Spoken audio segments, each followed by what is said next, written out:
Welcome to Tales from the Crit Season 3, Bigger, Badder, and Stickier. By joining us today, you have been officially upgraded to Crit Cat status. So welcome to the club. Tales from the Crit is an actual play podcast where we focus on smaller story arcs from some of your favorite RPGs, as well as some of the less known or obscure ones. We also play some highly narrative tabletop board games, and also some micro RPGs.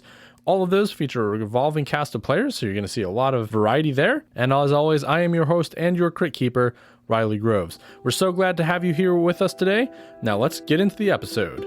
Content warnings can be found in the description.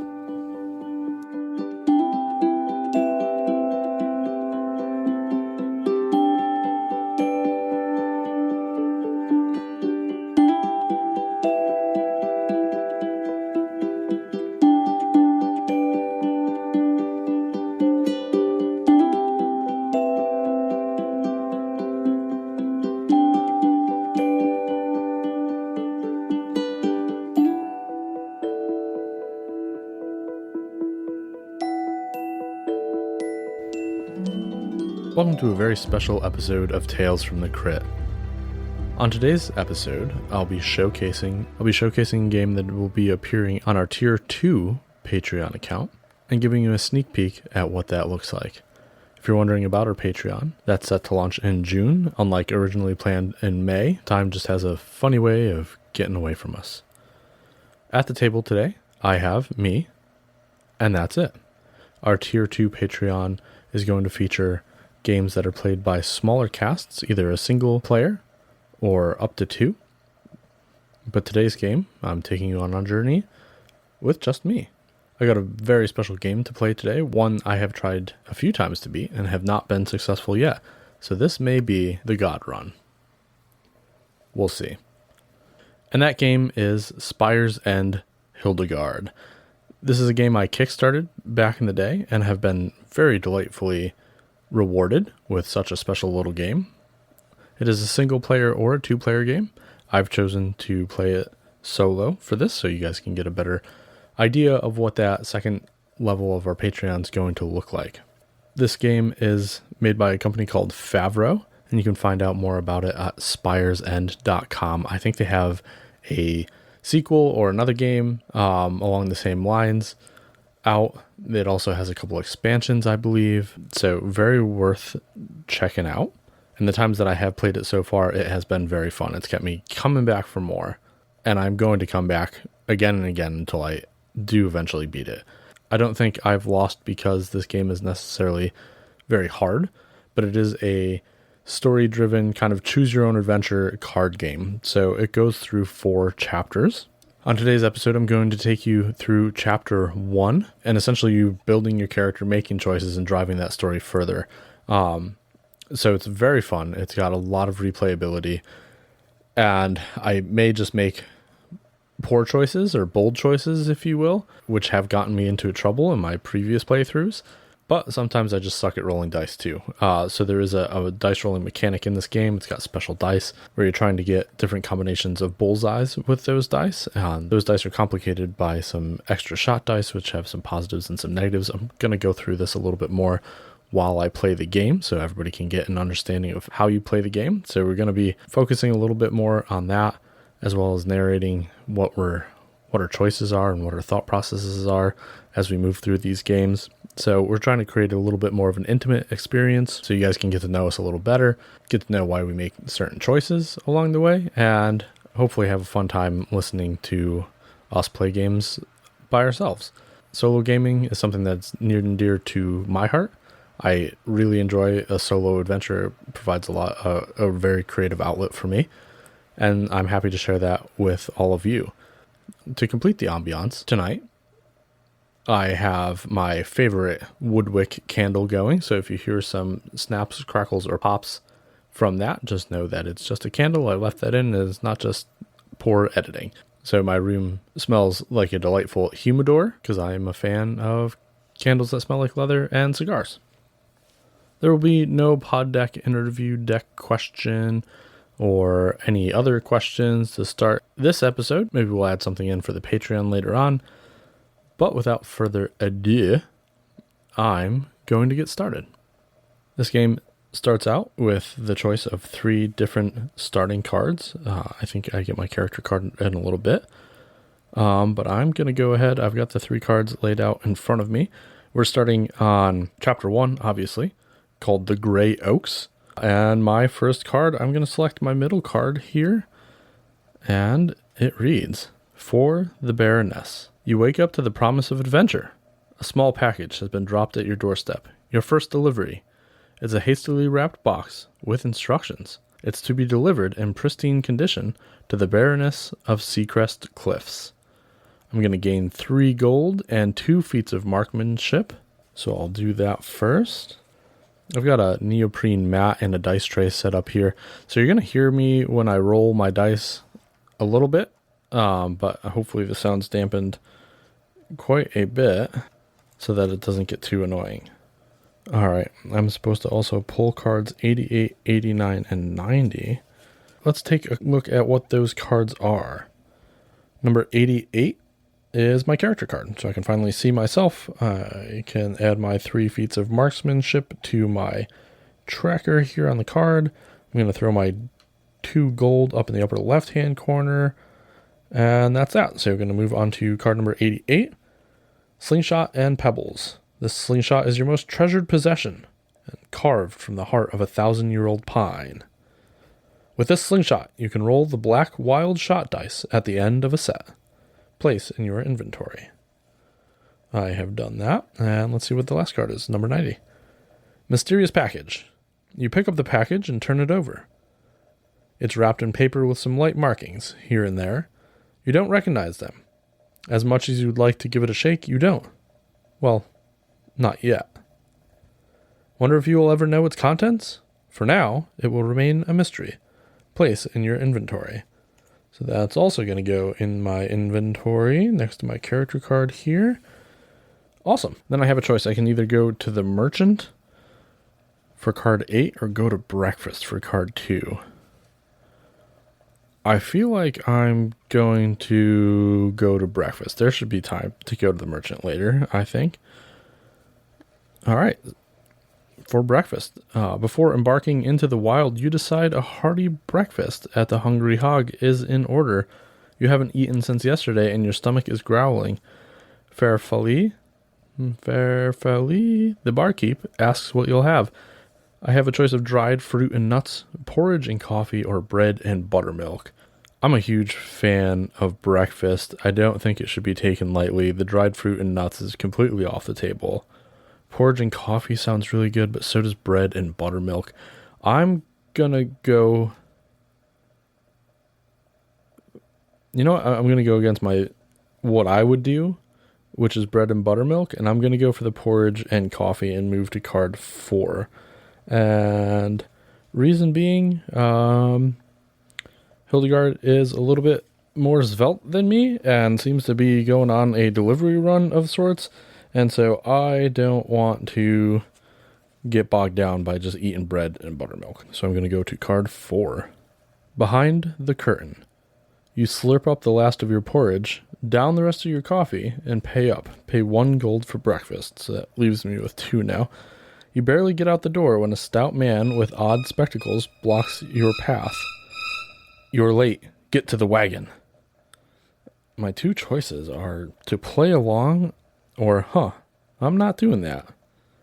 I don't know. I feel like that's a bad choice. I feel like that one's going to get me in trouble if I go along with this dude that I don't know. So I'm not doing that. And I'm going to jump to card number 15. All right. So it looks like I am, unfortunately, getting attacked by the card peddler. The spectacled man won't take no for an answer. Wait. You must take this, he demands, then reaches into his jacket pocket. You are alarmed by his forcefulness.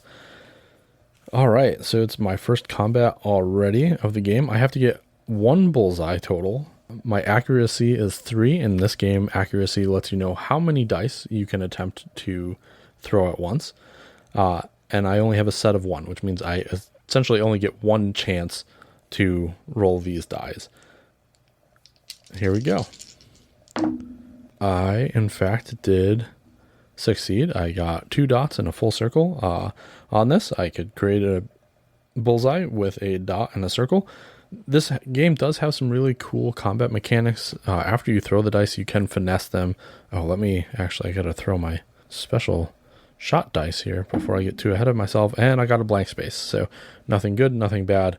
Just completely neutral. So that's really good. I also take 1 feat of marksmanship as a bonus. Having an additional dot on my throw. It's just a special thing about this card. So I hit. I'm going to go to card number 27. I haven't played this game probably, I'd have to say, in a year or better. So I don't ever remember taking this path or dealing with this person before, which I'm pretty excited about. I've made it to chapter 4 several times in this game and have died really soon into that. I think the only chapter I haven't died in is chapter 1. So hopefully this isn't bringing us down that path, because that would be pretty depressing. But I don't remember taking this path or dealing with this guy in the past either. So hopefully that'll prove to be something beneficial. All right, card number 27. A scrap. Outrageous. You could have broken my glasses. An unsavory sort like yourself doesn't deserve this, but I do what she tells me. Take it, please. I haven't got all day. The little man waves the card in your face like he's giving a stray dog a scrap of meat. I have no idea what you're saying. What's this about? You question. I'm old, I'm tired, and I'm about to leave. You have to the count of 3. I have the choice of accepting the card or resisting. I don't know. I feel like it could be a boon of sorts. It probably won't be, but I'm gonna pull it. I'm gonna go to number 59, and I'm gonna see what this is all about. 59. That really jumps me up quite a bit. So I've got card 59 in front of me. However, it also says pull card number 86. So let's take a look at what that is. The mark of the hawk. You feel as if your senses are heightened. In some instances, going forward, you may be able to use the mark of the hawk ability. Place in your inventory. Shit, okay. I don't know what the mark of the hawk ability is yet, but I'm eager to find out. So I've got that in my inventory as well. I think I'm doing pretty good so far. Let's see what card number 59 has for us. Rations. It's setting in. You're about to leave the Grey Oaks. Maybe one more stop at the Mercantile? I told you I'd be able to go back to visit the Merc. Pull cards 93, 94, and 95 unless already purchased. Yeah, I'm gonna go to the Mercantile shop. I'm just gonna see what's up. So we're gonna pull card 93, 94, and 95. Okay, I can either get a grappling rope, a chestnut popper, or an enchanted Boda bag, which is one of those like wineskin kind of things. So the enchanted Boda bag is 2 gold. Mensos, the Grey Oak's best leatherworker, has been crafting these for 50 years. Water placed inside will always remain cool and fresh. This one looks like it's seen some action. Okay, let's check out what a chestnut popper is. Brisket, the store owner, beams as you look over a nondescript chestnut on a leaf. What's this? You ask. A chestnut popper. Handed over to me by mistake during a trade. You'd best not know the details. It can be used to ... If purchased, place in your inventory. That's only 1 gold. No clue what it does. Or the grappling rope is the last item. The rope has a sharp set of barbs on the end to climb up and down when hooked. Handy indeed. But that is, unfortunately, 3 gold, so that automatically disqualifies this grappling rope. I feel like either of these 2 things are going to come in handy, but I don't want to spend all my money, so I am going to buy the chestnut popper. Whatever it does, add that to my inventory. That's going to leave me with 1 gold. And I guess I'm going to set the shop stuff aside and go back to card number 59. You're approached by a shriveled up woman who looks like a date left to dry in the sun. You there, you a fisherman? She asks. On occasion, you say, off guard. Well then, I know a place you can catch something for both of us. A little fishing might not be a bad idea. I have the option to say sure, show me the place, or decline. I would rather fish alone. I really like fishing. You can usually learn something from everybody, so I'm just going to move on to card number 60. You've got the touch. The partially mummified woman leads you across Edgewater Bridge. What an awful thing to say about someone. I've tried here. Nothing bites, you groan. I need someone with strong arm, the right touch to cast all the way out into those cattails. I can't reach them myself. She hands you a fishing pole. The lure is an odd black stone, and it's heavy. Only have one choice to move on to the next card. Okay, here goes. Card 61. Ooh, it is a battle card. Looks like I'm battling some cattails. I need to get 5 bullseyes, which is a lot of bullseyes. I get 4 dice to try to do so, and 4 attempts. If I can get 6 bullseyes, I can get a bonus feat of marksmanship, which would be pretty cool.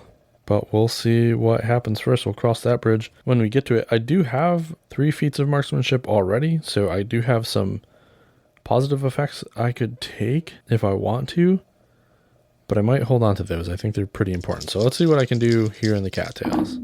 Okay, with my first roll, I only got 1 dice that matches what I can use for a bullseye. So out of 4, I'm going to keep just the full circle one. I'm going to go ahead and finesse my shot. I'm going to keep that 1, but I'm going to finesse my shot, which means I can choose 3 others to throw again. I managed to get 3 pieces that I can use. 2 are just the half circles. 1 is the half circle with a half a dot in the center. So I'm like halfway there. I'm going to keep that black dice as well as the white circular dice. Still, that one's already locked in, so I can change that if I wanted to. But let's see what I can do in these next 2 dice here. All right, I got the other side of one of those black circles, so I was able to complete 1 bullseye. I'm going to finesse my shot for the last time here with my last die, and I wasn't able to use anything. So right now I have 1 bullseye. I'm going to put down a marker, and I have 3 more attempts to do so. Actually, before I fully count that one, I got to roll my shot dice again. That's a blank. That's awesome. All right, so 4 more bullseyes to go, 3 more attempts. I've got 1 complete bullseye set here, so I'm going to keep those 2 dice. I'm going to re-roll 2 of them to finesse my shot further. All right. Oh, boy, I got 50% of one and 50% of another. I'm going to go ahead and try to re-roll my single white circular die, and I wasn't able to make anything happen there. Yeah, let's roll the shot die, another blank side, so that's great. So that's 2 bullseyes. I've got 2 more chances left. I really need to pick up 2 bullseyes in one of these rounds to make the last round a little bit easier. My first throw, I was able to get another complete bullseye set, and I have 2 other dice, 1 blank, one's just a half circle. I'm going to finesse those 2, and I got 1 more full circle, so I just need another dot to complete that bullseye to kind of make it look like a target. Oh, and I wasn't able to get it that time. I'm going to roll my shot die. Oh, and it actually removed one of my bullseyes, so it's going to cancel out the one that I did roll. So I'm 3 chances in right now with 2 bullseyes. I need to make something pretty big happen. The first thing I'm going to do, I'm going to spend 1 of my feats of marksmanship, and I'm going to add an additional shot die to this set. So I'm going to roll a 5, and we're going to start there. I got 1 bullseye and 3 dots. I'm going to reroll 2 of those dots. I got a second bullseye, and that's where I'm going to stop because rolling 1's not going to do anything for me. Unfortunately, I do still have to roll my shot die. That's a blank side, so I just got 2 more bullseyes. I know this is my 4th shot at it, and 4 doesn't do it for me. So I'm going to spend my last 2 feats of marksmanship and get an additional set on this roll. I'm now all out of feats of marksmanship, which they're not the easiest things to come by. So I'm hoping I can actually get 2 bullseyes on this and hit that bonus. But we'll see. Back down to 4 dice. Let's see. I just want to get something good on this set. All right, I got just a single lone dot, which just needs a full circle around it. And I got a half of a black target finished already. So I'm going to re-roll 2 of these dice. I'm going to finesse them. And I did manage to get a full circle, so I did get my 5th hit, which is great. I should pass the card. Hopefully my shot dice doesn't screw me. Let's see. My last dice didn't come up and get me that 6th hit, but that's all right. Let's just see. Oh shit, I actually rolled a full bullseye on my wild shot dice, so I actually did get 6, which is fantastic. So I'm going to take 1 feat of marksmanship back and take a look at the card. You take the beaten up fishing rod and give it a shake. It feels good enough, solid and balanced. You'll give it a try. I sure did. I'm going to move on to card number 62, which says catch. And I got the tin. The lure plops down into the water near the cattails. You feel a tug and the line pulls. You have it. Reel it in, she says excitedly. It doesn't feel like anything alive, more like a lost boot or a tree branch. You reel in an old tin. Give it here! The woman snatches it and pries it open. She dumps a handful of gold coins onto the ground and begins counting. Yes, it's all there! She pulls off the fishing lure. This is yours. For 1 gold, you'll want it. If you pay 1 gold, place the magnet lure in your inventory. I have 1 gold. I feel like I'd like this. So I'm going to pay that last gold. I'm in a pretty shitty spot, actually, with my feats of marksmanship and gold at this point. Told you I make some pretty bad decisions. But I'm going to put that magnet lure in my pocket. And then I have 2 choices. I'd like to catch an actual fish, or I'm done fishing. I'd like to catch an actual fish. So I'm going to go on and check out card number 63. It's called Tolog's Tackle. You head down to the tackle shop to buy some bait. You'll need it to fish. Tolog, I have no idea if I'm pronouncing that right. Tolog keeps a spare fishing rod for you behind the counter. We got 3 different colored blocks here for a horsefly, a whistle cricket, and a stinkworm. The horsefly is free. There's 1 in stock. The whistle cricket, there's only 1 in stock, and it costs 1 gold. And the stinkworm costs 2 gold and only has 1 in stock. So you can buy your bait up to 3. Take a cube of the associated color, red, black, or gold. If you're broke, horseflies are free. Place the fishing rod in your inventory. Alright, so I got a flimsy fishing rod. My inventory is fucking stacked up. And I only have 1 option. Well, I'm going to take my red block for my horsefly lure and move on to card number 64, which is called Fishing Lessons. Pull the 3 fishing cards, cards 91. Shuffle and place them face down. Okay, I'm going to do that first before reading the rest of the card. You can place 1 or more bait cubes. Well, I can't. I only have 1. On the fishing spot cards you would like to cast on. Alright. So I've got 1. I'm going to place this on the one to the far right. Roll as you would during an encounter and attempt to meet the conditions indicated on the fishing spot cards. If those conditions are met, you've got a bite. Turn over the card. If the bait you used is listed, you have successfully caught a fish. Only 1 player can fish per fishing spot. Alright, so the conditions for this are I need 1 bullseye. I have an accuracy of 4, so I can roll 4 dice, but I only get 1 set to do it in. So I'm going to roll my 4 die. And for this one, I can only use a full white circle, a center circle dot, and a half white circle to make my bullseye. So I got 2 full white circles, a black half target, and a half circle. So I'm going to keep just 1 of those full white circles so that I can maximize the number of dice I'm going to throw. Oh, I didn't get anything. So I'm going to keep just 1 of those because I have to in order to finesse. I'm going to roll my last 2 die here. I got a second half of a circle, so I have 2 full circles now. I just need a dot. I'm in search of a dot. Please give me a dot. I did not get a dot. My only 2 options for my last feat of marksmanship are to add 1 shot die onto the next set, or may reroll a wild shot on a set. So I'm going to roll my wild shot right now, see if I get that bullseye. I didn't. It would cancel that out. I've got 2 chances to roll a bullseye on my wild shot die, so I am going to spend that last feat of marksmanship. This is probably going to prove to be foolish. I'm just fishing, but I really like fishing, so I'd like to be good at it. I'm never good at it in video games or card games or anything. Let's re-roll that wild shot die, and I got a blank side, so I don't get it anyways. No fish for me.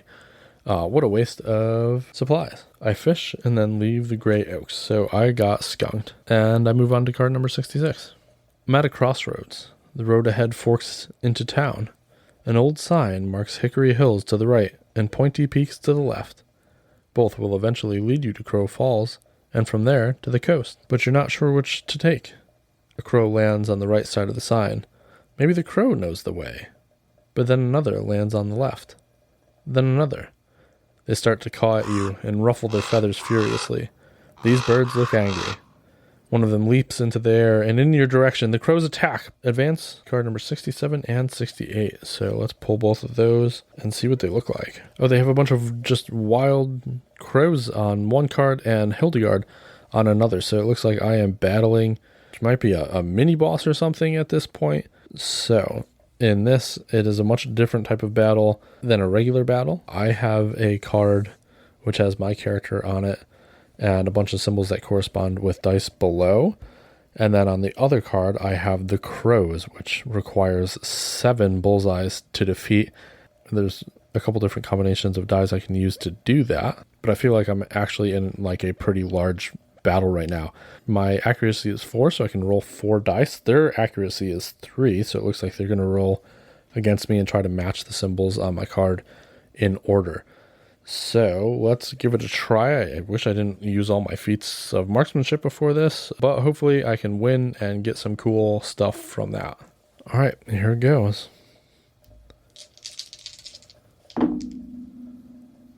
All right, my first throw. I got 2 dice that correspond with the combo of dice that I can use. I'm going to keep the one half target.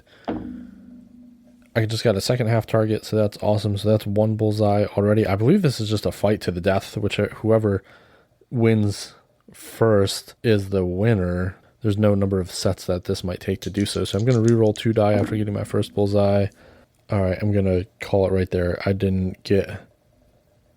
got 2 dice, only one of them matches, and it's the dot, and I can't make a bullseye out of that. So I'm going to take 1 bullseye marker and place it on the crows. So I only need to get another 6, which sounds like a lot. I keep forgetting to roll my wild shot die. So let's take a look at what that does first. I actually got a second bullseye on that. So I'm going to place the second bullseye marker on that stupid crow. So they're actually down to 5. So that's really, really helpful for me. The crows roll their 3 die. And we do finesse the enemy's hits as well. None of their 3 die match anything that's on my health tracker here, so I'm going to reroll 2 of those. I'll keep the circle, so they still are missing out. They need to match the symbols on their die with the symbols on my character card in turn order. I finessed their shot, and they did not get any matches, so I'm still at full health there. I'm going to roll my 4. The crows do not roll a wild shot dice like I would. All right, I got 2 full white circles. I got a dot in the center and a half circle, so I'm going to keep the half circle and the dot. I got nothing helpful there, so I'm going to reroll 1 die and finesse it, and I got nothing there either. So let's roll our wild shot dice, and I got a bullseye on that. That was helpful, so now I've got 3 hits on my crow friends. They've got nothing on me. They roll 3 dice. They're going to keep 1 because it does match, but it's a ways away on my character card. So they need to hit theirs in order. I'll reroll 1 die. Oh, shit. And they actually did manage to hit me with that last die. So I have 1 wound on my tracker here. And I've got a total of 6 slots left, so they'd have to match 6. I'm going to roll my die. And I'm going to keep my 1 dice that's got a full half circle or half target on it. So now I have a black half target and a white half target, so I'm going to reroll 2 die. Neither of those helped, so roll my last one here. That didn't help as well. So another not good round for me. And I actually rolled a red X, which takes 1 of my hits away, which is super unfortunate. Wow, they just rolled 3 dice and they hit me with every single hit. I currently have 4 out of 7 of my wounds, and I've only hit them for 2 out of 7 of theirs. We're gonna finesse. I love the finesse mechanic in this game. I did get one full bullseye so far. I can reroll one die. I like it in any game, but makes this game a little bit more complicated, which is great. So it's not just a regular choose your own adventure, but it's got, you know, some good engagement on it as well. So I rolled my wild shot dice and got another bullseye. So I got one bullseye naturally from rolling my dice and one from that wild shot die, which puts the crows at 4 out of 7. Hildegard and the crows are tied right now. We each got 4 out of 7. The shittiest part is how many times the crows can hit me in a row. They just got 2 hits. Oh shit, only one more and I'm doomed. They did not get that. So I've got to have a big round. If I had kept feats of strength, you can block incoming hits from happening, which would be really helpful for me. But I spent all those, so, which isn't good. I got one full bullseye and a full half target, so I'm going to reroll only one die. All right, I managed to get 2 bullseyes on that, so hopefully my wild shot die cooperates here. It gives me a third. Come on, baby. And it does. All right. That's 3 bullseyes, which puts me at beating the crows. And they have perished. So I get an extra feat of strength for that, which is great. I really needed that. I have a feeling the crows would have kicked my ass if they had went one more round. And they definitely would. Their first roll would have killed me. So I'm super pumped to have beaten those stupid crows. Let's see where we go from here. Win, move to card 73. Lose, move to card 69. All right, so we're going to 73. That card is called Plucked Luck. Free of the birds at last, you start plucking the pointy black feathers out of your hair and clothes. For a brief moment, you're able to sit in peace before you hear it. Something or someone is rustling behind you. My choices are, do you have conversation card number 13? I do not. Hurling husks. Rather suddenly, you're hit in the back of the head by something hard and blunt. The blow knocks you over. You turn to see a scarecrow, not 10 feet away, hurling corn husks at you. This must be an enchantment to ward off those rabid crows. With all the feathers flying about, this one must be a little confused. Pull cards number 96 and 97. Oh, great. This is the same thing we had to do last time when we fought the stupid crows. So it seems like we might be in for another fight. Oh boy, this one's got some different rules to it. Out of the 2 cards, I have one with a diagram that has a corn husk in the middle of it. It says wild, tame, flub, hit in a pattern. So let's set that aside here. Corn of Chaos rules. Look out, the scarecrow is throwing corn missiles. Layout cards number 75. So I've got 75, that's another character card for me. And 76 as pictured. And then I've got another scarecrow guy. Yeah, he looks pretty intimidating. He's hurling like corn missiles that have the bullet effects from the Matrix on there. So he's going to go opposite of me. And then my little diagram card that says wild, tame, flub, and hit on it is going to go in the middle of us. At the end of each of Hildegard's sets, turn card number 97 counterclockwise. It starts with wild, which I have up there. Count each complete circulation of card number 97 with a cube. For each circulation, add +1 to hit. Alright, so every 4 turns, he's going to get an additional 1. That sucks. The status effect listed will affect Hildegard's set. During your turn, you may opt to use any bullseye combination on the Corn of Chaos. It can be removed after 3 bullseyes. The face-off ends when Hildegard or the Scarecrow is defeated.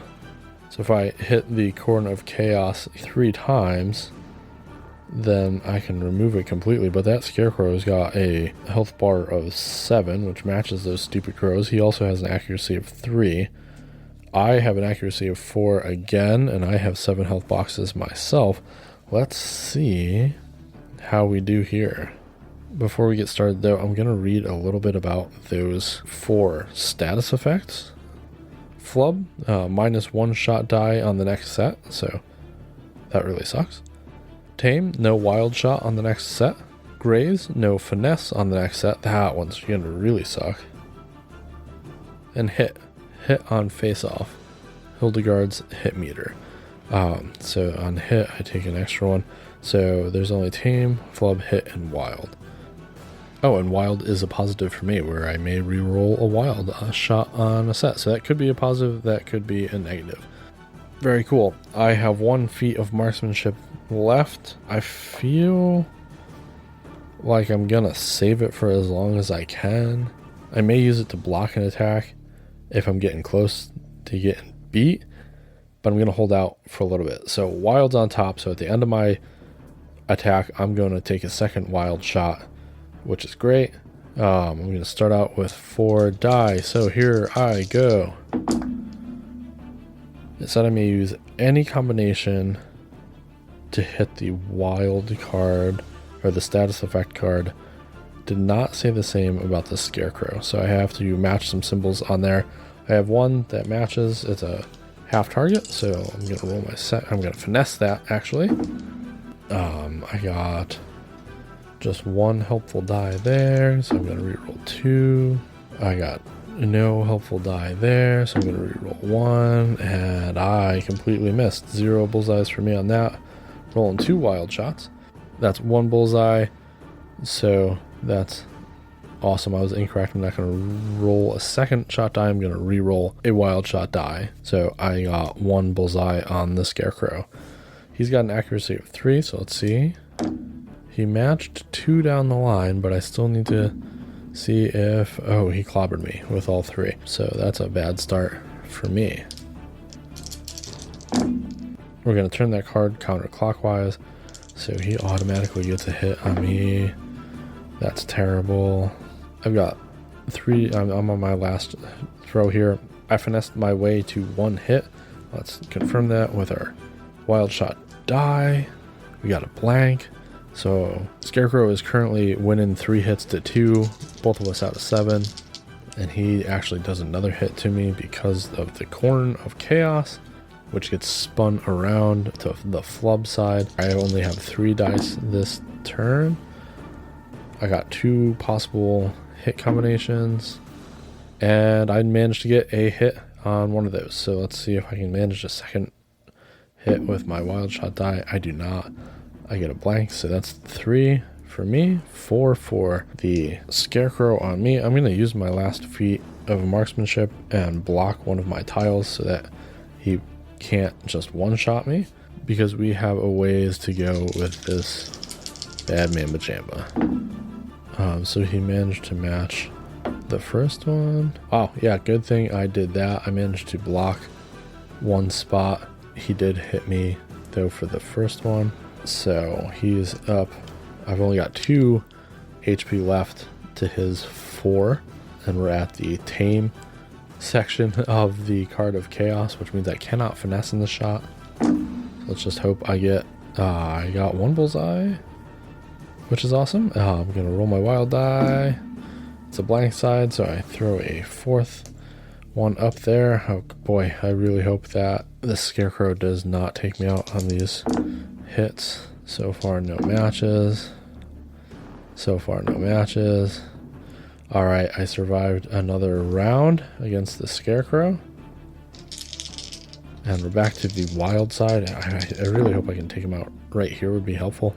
I've got 2 matching die, so if I can roll 2 more that match. I didn't. We'll give it one. We'll finesse one more time. I matched 1, so that's great. That's my 5th one. We'll roll the wild die. No change on that one. It is currently 5-5 out of both of our only 7 HPs. Oh, I could re-roll my last wild shot, so let's do that first. Another void. Nothing. So going counterclockwise, hoping that he doesn't get any hits in because he might wipe me out. He's gonna hit me automatically because of the Corn of Chaos card. Nothing. So he misses all 3 times again, but I do take a hit, so I'm down to my last one. I really need something good to happen this time. We got 1 bullseye. I need 2 left. I've got 2 halves of good dice here. Oh boy, I don't know what to keep and what to throw.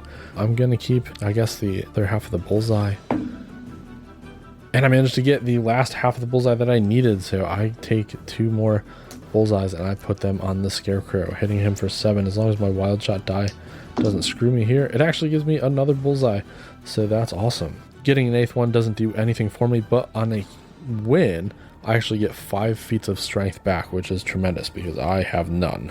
The maximum that you can have is 6 anyways, so I'm feeling good right now. I just beat the stupid Scarecrow right after getting attacked by the stupid crows. I feel like I'm more of the Scarecrow than he is. So let's see, where do we go? When we win, we go to card number 82. That card is the Pummeled Pumpkin. You watch in satisfaction as the Scarecrow's pumpkin head bursts into an explosion of orange goop and seeds. Its tattered burlap arms drop lifeless to its side. The fray has left you covered from head to toe in crow feathers and pumpkin innards, and you didn't pack any extra clothes. It's been a rough morning, but it could have been worse. After wiping yourself down, you notice a note nailed to the Scarecrow's post. If you would like to read it, pull card number 84.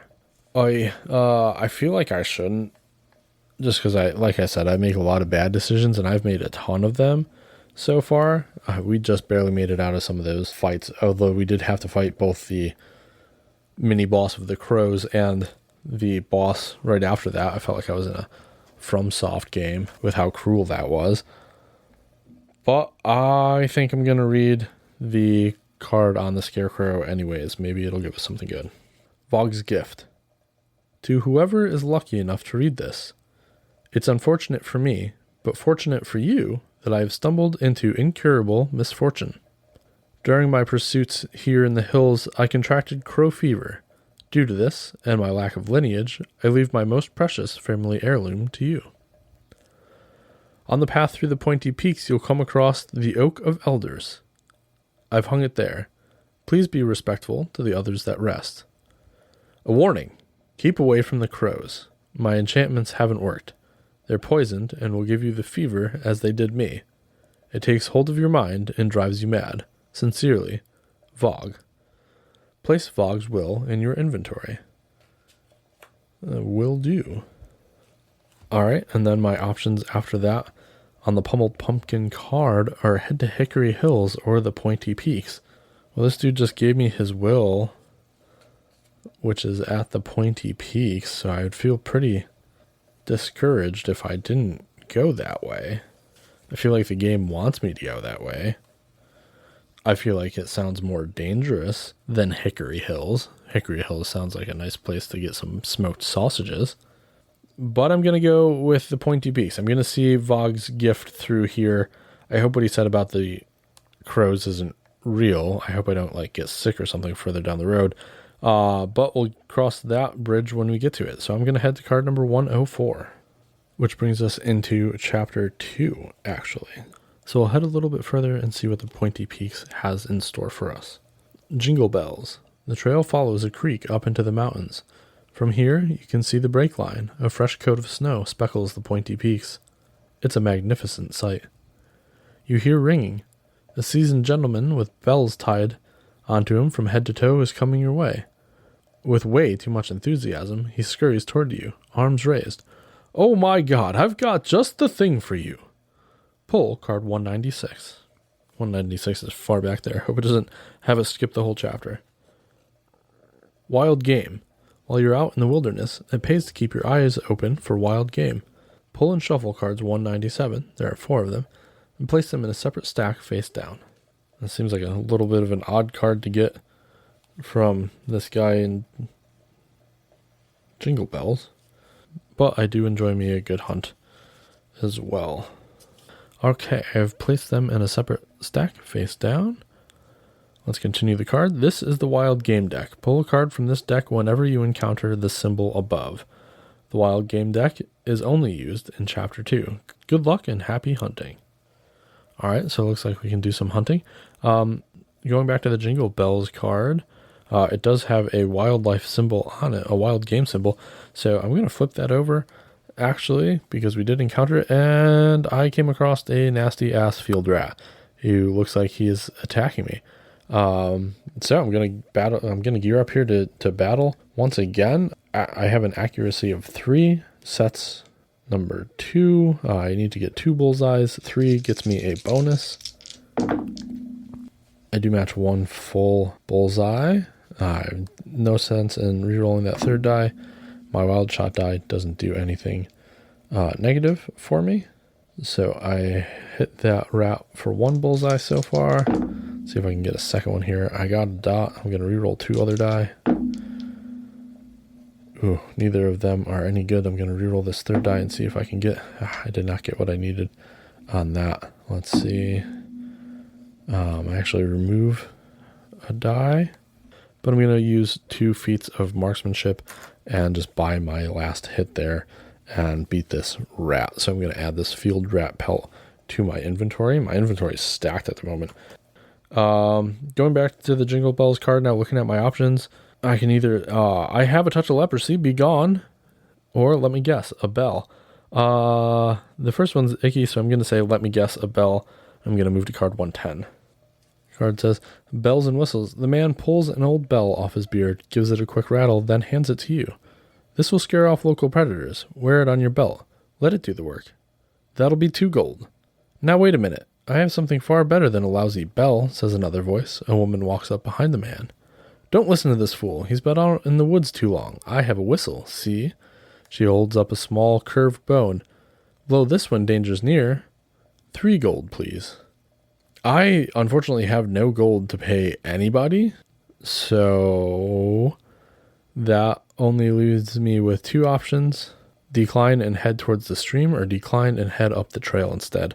I'm going to decline and head my ass up the trail, which brings me to card number 123. Before I do that, this card also has a wild game symbol on it, so I'm going to flip that shit over. And a golden pheasant. This is a pretty dope looking little animal. I got to get 2 bullseyes. I have an accuracy of 3, so I can throw 3 shot dice, but only 1 set to try to do it in. So let's see what I can do. All right, I did not get anything, so I'll reroll 2. I mean, I've got 50% of what I need, and the last one does not give me what I need, and my wild shot die also does not help out. So the golden pheasant flees away from me. That's disappointing. So let's move to card 123. The card is Troubled Waters. You reach Peak Falls and come to an impasse. Heavy rainfall has wreaked havoc on the area. A stream, that's now a river, blocks your path, and the bridge once here has been swept away. Downstream, you can see the shards of a structure jutting out of the water. You're glad this delivery wasn't assigned to you last week during the storm. There's a wall of rock to your left, a cliff to your right, and a treacherous river in the middle. Do you climb up over the cliff, wade through the river, ride through the river if Mildred is acquired? Mildred looks like a horse, which I do not have, or use the grappling rope if acquired, which I also could not afford. So my only options are to climb up over the cliff and wade through the river. Both sound super dangerous. I guess I'm going to try to climb up over the cliff. I feel like that's a bad idea, which will bring me to card number 136. Before I move on, though, this card also has a wild game symbol on it, which is super dope. So I flip that. That is the Twilight Squirrel. I have a accuracy of 3. Set's number 2, which is great. I have to get 2 bullseyes. A 3rd will get me a feat of marksmanship. There are only very few combinations that'll get me a bullseye here. However, I have half of one. Let's see, can I get the other? I did not. Hit die is blank, so nothing good there. Reroll. Missing with all 3. Got 50% of 1. And there's 1 die. Let's see if we can get it done with our wild game die. And we did not. We missed out. So the Twilight Squirrel goes fucking setting off further into the woods. Which brings us to the ledge. We reach a ledge that leads to the other side of the river. Off to the left is a nest. Do you check out the nest? Or do you climb down to the other side?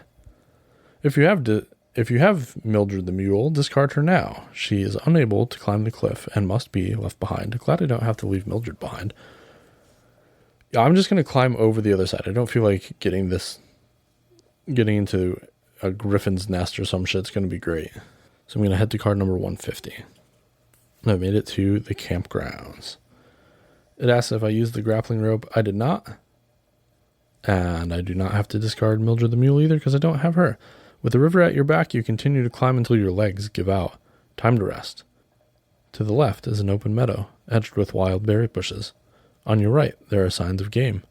You spot rabbit tracks and scout from something else you can't identify. Camp in the glade or camp near the critter tracks. This card has a wild game symbol on it. It would be our last one. A Cali Greyhound. It looks like a dog with chicken feet and a weird tail, and it's got horns. It looks pretty sick. All the artwork in this game is really, really cool. It's almost worth checking it out just for that. So I have an accuracy of 3. I have 3 sets to accomplish 4 bullseyes. 5th one gets me some bonuses. I got half of what I need. I got 1 full bullseye, so I'm going to leave that there. Roll my wild shot dice, nothing there. So I got 1 of those bullseyes. Here's my second set. Nothing so far. Reroll 2. Reroll the last one. And that's a second bullseye. Let's try to get our wild shot die. Alright, so that's 2. I got 1 set left to get another 2. I don't think I could even accomplish getting 3. I'm going to reroll 2 of those die, so I'm going to reroll 1 of those die. And I did get a 3rd one, so let's roll a wild shot die, and I got the 4th bullseye. So I am going to take the Cali Greyhound pelt and add that to my inventory. I don't know what any of these things are going to do, but now I've got a rat and a Cali Greyhound pelt in my inventory. I think it'd be safer to camp in the glade rather than by the critter tracks. Maybe I'm just being risk adverse. So we've exhausted our wild game deck at this point. Also, just a note. The card says, thank the berries. A cold breeze picks up at your ears and cheeks as you attempt to start a fire. You rub your hands together, then stoop over and blow on the kindling. A flame leaps and the fire catches hold. The smell of burnt hickory wafts up your nose. There's nothing like the primal comfort of a campfire. As you sit down to get comfortable, a berry bush in front of you shakes, and twigs begin to snap. My 2 options are to ring the bell or blow the whistle, if required, which, not acquired, or I got nothing, what now? Move to cards 154 and 156. That's never a good sign. Oh no, yeah, it's me. I have a character card which seems to advance, and a gray grizzly bear. And that grizzly bear looks ferocious. So in order to find out how I fare against this gray grizzly bear, you'll have to subscribe to the top tier of our Patreon, which goes live June 17th. You'll be able to subscribe to either tier 1, which will give you an additional bonus episode per month. And to kick off that tier, we are going to the prologue of We Deal in Lead, the season finale arc of our first season, featuring John as Betty Bob Cocker, Mikey as Cal McRae, and Rebecca as Jessie Jane. And the second tier of our Patreon will feature the continuation of Spires and Hildegard, which we played today. So please go check that out. Which is at patreon.com/wolfbeardpodcasts, with Wolfbeard Games being our game company and sponsor. So please, if you've enjoyed today's episode, go support us on that. Once again, that's going to start on June 17th. You'll have access to both Tier 1 and Tier 2. So you can get up to 2 more bonus episodes a month. And you can find out what happens to me and Hildegard and the rest of Spires and Hildegard if you sign up for that Tier 2. Also, go check us out on Instagram at Tales from the Crypt Podcast. Give us a subscribe on whatever platform you are listening to us to. And please tell every one of your friends. Everyone ever. Tell everybody. If you join the Patreon, you'll also get some real cool merch, such as some sticker packs or a Tales from the Crypt or Wolfbeard Games custom merch item. Our first one is going to be the Tales from the Crypt D6. So that'll be our inaugural gift. So if you go ahead and sign up for our different tiers of Patreon, you're going to get some real cool stuff from us. Thank you for spending your time with us, and we hope you've enjoyed. See you next Tuesday.